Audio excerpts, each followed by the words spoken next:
Welcome back, and I've got a bit of an interesting announcement. Well, not really an announcement, it's the same thing as usual, it's just a normal video. Got some more clocks to show you, and they arrived today. Very exciting moment unboxing these things. I've already done it, I'm afraid. But yeah, let's get to it, and I will go through them. I've got 4. Anyway, first we have another Big Ben repeater made in Scotland, as most of them are around here. I'd say 95% of the Style 8 Big Bens around here are made in Scotland, if not higher. Yeah, I'm going to say a very high amount of them. But yeah, this one does not work. It does not tick. I've wound it up fully, given it a real rigorous shake, and it is not moving a muscle. So hopefully in this video we're going to open it up, which we will, and find out what's wrong with it. I think this is the latest one I have now, the latest Big Ben, Style 8.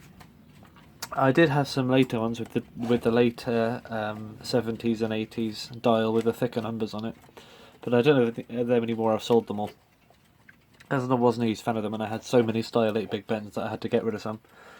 But yeah, now this is the latest one, because it's got this plastic base on it. I have seen a number where the metal ones have been replaced with plastic ones. I've no idea why that is. Because you'd think that the plastic ones would break and get replaced by metal ones rather than the other way around. But yeah, this one's got a 7 on it. Doesn't mean anything to me.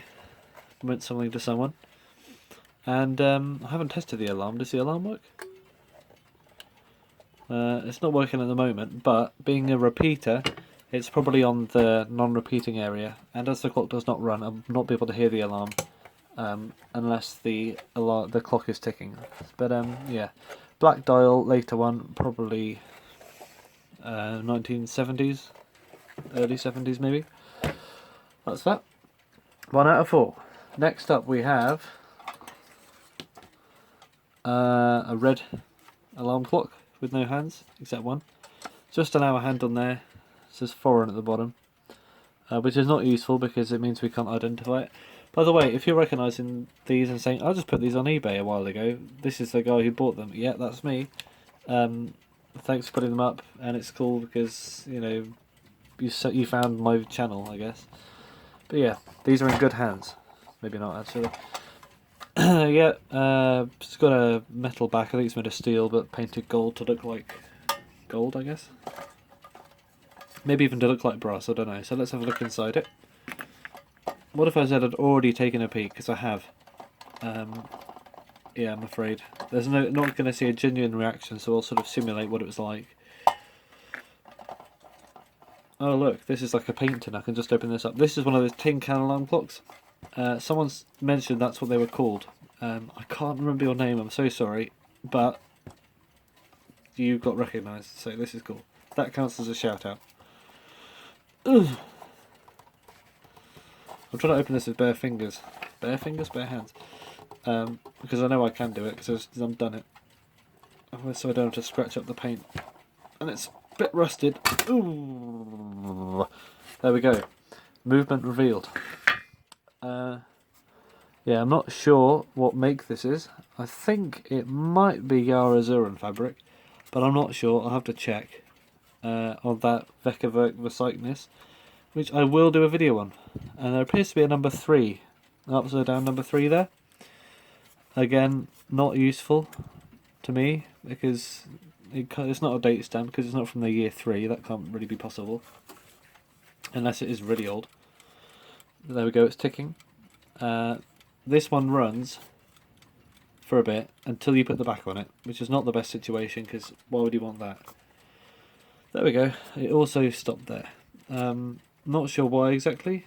I mean, obviously it's a bit dirty and it needs a service, which I will get around to doing at some point, and I'll update you and stuff. But yeah, I also need to get some hands for this. I'm not sure whether I'm gonna aim to restore this one, repair it and stuff, or I'm just going to use it for parts, because at the moment it's, you know, it's a bit worse for wear. The red case is nice though, but it's missing its bow, it's missing its hands, it's missing the glass, and it's just a bit shabby, you know. It's got nice feet. Could reuse those maybe. But yeah, this could be made better. I'll see what I can do. It'll just be a time will tell. I'll put this back on. I've just noticed something pretty peculiar, which is, you see those pictures on the back? Now this is the first time ever I've seen a picture on the back of a clock that looks like an actual part of a clock. Usually, I mean apart from the hands, so usually pictures of hands, but usually, like on this one, it's a bell, like the kind of bell you do that kind of bell, whereas this one actually appears to be the bell on top of an alarm clock, which is pretty interesting. However, I don't know why they did it on this one, because this particular one does not have a bell on the top. It's a one of smash back, where it hits the back of the thing. I just invented that term. Probably not going to catch on. But yeah, they probably reuse the stamp over and over again for the same stuff, but it's pretty interesting to see that's like an actual bell thing that... Oh, it actually looks like a mouth. It looks like some lips sucking on a straw, actually. I'm going to not be able to unsee that. It looks like a pair of lips sucking on a straw. Or something, I don't know. Let's not look at that ever again. Next up we have... which should I do next? Oh, this one. Ta-da! Another Bayard. My favourite... Oh, where did it go? Well, I've got no knob to turn the hands to show you the make, but it is Bayard, as you can see. Yeah, my favourite French blue alarm clock. It's got a nice convex lens. Nice little bow on there which has not gone rusty. And it's a very lightweight one. I think it might be made of aluminium. You can see it's pretty aluminium-y looking on the back here, as the paint's still flaking off it. And it's pretty aluminium-y looking on the front as well. It's a pretty precise moulding there as well. And you can see the silver poking through underneath. So yeah, it looks like the face was printed on a back of some wallpaper or something, because it's got a bit of a texture to it. I don't know if you can see. You might be able to just about see a texture on there, under the dust. But yeah, it's also got a slightly coppery looking alarm hand, and the same dial as my Sonful, which I will just get now. Right, if you've watched this channel for a while, you might be familiar with this. This is the Bayard Sonful, a really, really nice alarm clock. It's got a detachable escapement on it. I'm not going to really bother opening it up right now, but there's some videos on the channel about it. Also a video about why the face is like that. I still can't get over how that happened, but it just did. So, you know, the damage is done. But yeah, it's the same, looks like the same design dial. The 12 is completely covered up on this one, being a smaller one. But I very much doubt the movement's the same. I think the movement will be this. The same movement as this. This is a 1066, I think it's a Bayard. I think the model is called 1066. Probably for the export market, I think. But yeah, looking at it, probably similar movement in there, if not the same. Same winding keys, just a different case. This one's got that peg back, and this one's got a nice bell. Unfortunately, this one does not work, and I will open it up because I will show you. I got those knobs off. Nice pressed back on this one. Shame it's missing its back leg, so it does fall over occasionally, but here we have the movement. Good alarm clock. Alarm's a bit temperamental, I need to sort it out. It sort of goes off at the wrong time. Not the wrong time, but I think the spring finger is a bit weak, and so you can easily bypass it by just giving the alarm key a little bit of a touch, which I will need to sort out. Otherwise this becomes a bit of a racket. But yeah, let's have a look inside this one. And need to take these off. Don't want to confuse them. Put that there. And this appears to have a mainspring problem, as I've found out earlier. When I try and wind it up, ratchet is broken. Yeah, as you can see, which also means that I won't be able to undo this winder and open it up to repair it, which is not a fortunate situation. I'll have to work my way around that. Let's do it on camera. Can I remove the back a little bit just to get some tweezers or something under there? I just need enough room for a small screwdriver, which I can jam up against the click ratchet wheel. and then undo the key. And I do not want to scratch this pane because it's very delicate.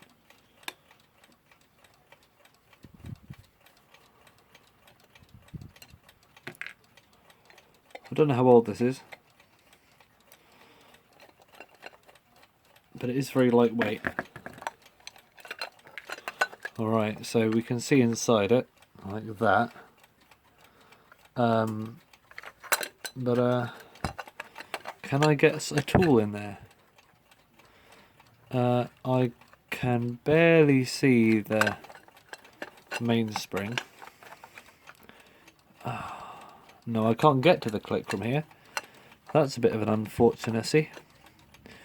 Also, the top of the winding key is too big, in case I want to remove that little round bit, the heart-shaped thing, to get the rest of it out. I can't because it's too wide.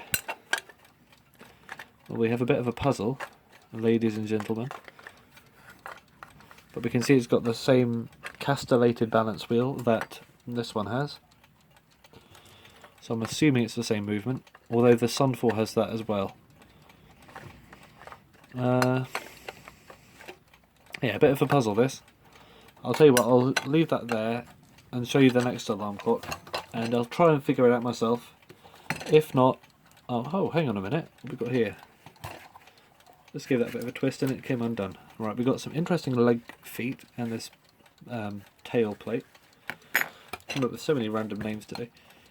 Undo this little, what's the name at the top? As always, that comes off. And then I can hopefully shimmy it off like that. Right, that is definitely aluminium. It weighs less than a gram. Nice convex lens on there. Nice, interesting, very lightweight matting ring, I think it's called. Let's not get any thumbs through this dial. But yeah, can I get... Oh, I can get to the mainspring from here, can't I? There we go, there's the ratchet, and I can see the problem already. Don't know if you can see it, because the camera, but the ratchet click thingamajig is ridden, what's the word, rode up on top of the ratchet. So now, there we go, now it's working. That will need to be sorted out, otherwise it's bound to happen again. I need to press down that rivet somehow. But yeah, it's working now as I expected. It decides to work, it needs a service anyway. But I'll just undo this. And the camera's gone all fuzzy. There we go, I'll just undo this. Finally, we got that off. This can be used as a tip, and look at that. It is the same sort of thing. We have this sort of weird ant, like a scarab or something. I don't know what I'm talking about. This thing sitting on top of the plate to attach the bell onto. Looking around. Oh, what's this? It appears we have some sort of thing to stop the mainspring expanding too much. A lot of alarm clocks have that. I'm not sure what the point of it is, to be honest. It doesn't look like it's going to intrude much more than this one does, and this one has a peg that does the same job. So to get a better look, I'm going to take this, what's her name, off the top of the movement, and then I'll show you the comparison. So I've got that thing off and I've put a couple of the nuts back on there because there was nothing between them and the plate. So I didn't want this exploding on me, so I put those back on. And as you can see, I've just noticed the plate design is different. On this one we've got sort of an arrow going upwards, whereas this one we've got sort of a kind of fishbone kind of thing. And they're going upwards. Rather, this one's going up, this one's going down. Not sure why they changed it, or which one came first, or if they're at the same time and they just had a difficult job. But there we go. Different plate shape. I don't know which one's older, or which one's newer. I'm sort of thinking this one might be older. Although usually I think they would have removed brass rather than added brass to the plates. Because this one has more holes. That would sort of be a bit counterintuitive. This one has a hole there, where this one has that peg. And that peg, I think, is the only thing that could really go in that hole. and instead of the peg they've got this weird thing going on here, which looks like it was a lot harder to do than the peg. Also, this one has an eye-shaped spring washer like Westclox 66s have for the alarm tension, and this one has nothing really. It's just a washer. I don't know whether someone removed it or not, but it appears to function without. I've already listened to it with the bell and it's incredibly noisy. Maybe another time, I think, for this channel. Full of dust. I probably shouldn't run it in this state. But yeah, as you can see, similar but not the same. So I don't know how old this one is, and I don't know how old this one is. If anyone has any idea, even if they don't know for sure, any idea how old these are, because I'm no expert on styling and how that changed, just drop it in the comment. I'm not doing a YouTubey thing, I'm actually genuinely curious. So yeah, that is there. And this looks like an easy fix. It just needs to be wound up more for one thing, but also just needs the dust cleared out of it, and it should work right as rain, like its cousin Silver 1066. Anyway, I'm getting off the main purpose of the video, which is showing you the final clock which I bought. And it's a pretty weird one. Well, not that weird, but it's just got something weird about it. Aha, right. Here it is. It's a very nice HAC alarm clock. Nice red colour, quite unusual. But yeah, it's got this name on it, Bayard Notwich, and I'm not sure what that means. You'd think it is the name of a jeweller or a dealer or something, but the Notwich does not exist, apparently. I looked it up. Norwich does, of course, but Notwich with a T just doesn't seem to be a thing. I don't know whether it's a typo, what was generally someone's name, but Bayard Notwich does not mean a sausage. And I can't find any other alarm clocks with that name on them either. Also, this is very wobbly, this centre thing. So much so that when you put the alarm on, the centre knob vibrates. Have a look. Of course you can't see it because the camera's not good enough. Well, take my word for it, it does. Alright, sorry about that. That was supposed to be much more exciting. Problem with the alarm tension. Come on, show me. What's the problem? Well, there was a problem with the alarm tension. I don't know what's happened to it. But yeah, anyway, we've got this interesting flat front. No bezel protuberance at all, pretty much. It's just flat with the glass against it. Very, very basic tin can kind of design. Just show you what it's like on the inside. The key has 10L on it. Don't ask me what that means. I do not know. Here's the movement. On the back we have this leg, which looks to be a poseable leg. If you really wanted to pose it, you could. And this is the alarm on and offer. As you can see, it does that, which does something on the inside. Interacts with this hammer, probably. And this movement is stamped. The only one out of these four which I've opened up that has a stamped movement. It says W231A, which is the number of the movement, what model it is. I've come across a W231 before, and I think it was a W231, the Hippo repeater, which I had in a previous video. This one's just, it's got an A on it, and I looked it up, I did a bit of research, and the only difference I could find was that without the A, it had a rounded bottom, and with the A, it had a flat bottom. I can't find any reason why they did that, any particular purpose behind that at all, rather than looking different. I'd think the rounded bottom one looks more modern than the squared off bottom one, so I would have thought the A would have come after, but no, this is the A, the square one, rectangular rather. It does have a date stamp on it as well, and it says 38/9, and I did look it up. That does actually confirm, apparently to someone on the NAWCC, that this clock is from September 1938, and that means it's a lot older than I thought it was. I thought it was sort of 50s, but no, 1938 apparently. I can sort of see it. It's just it just looks very good, you know, for that age. 1938. That's going to be pretty old. Let me just work it out. Okay, this alarm clock is currently 83. I think it's 83 years old. It'll be having its 84th birthday this year in September, because September has not come yet as of recording. It's only February. I think it's still February. Yeah, it is still February. But yeah, it's got this interesting regulator, which you can adjust somehow. I don't know why you want to do that.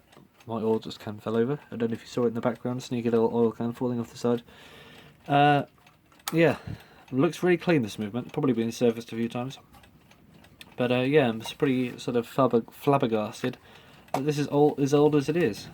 It's got the same bow and feet as my big old repeater.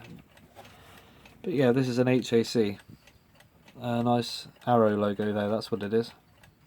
Come on, focus. There we go. And the dial's in great shape apart from the yellow stains. Looks like someone threw up an egg on it or something. But yeah, mainspring looks to be broken or detached.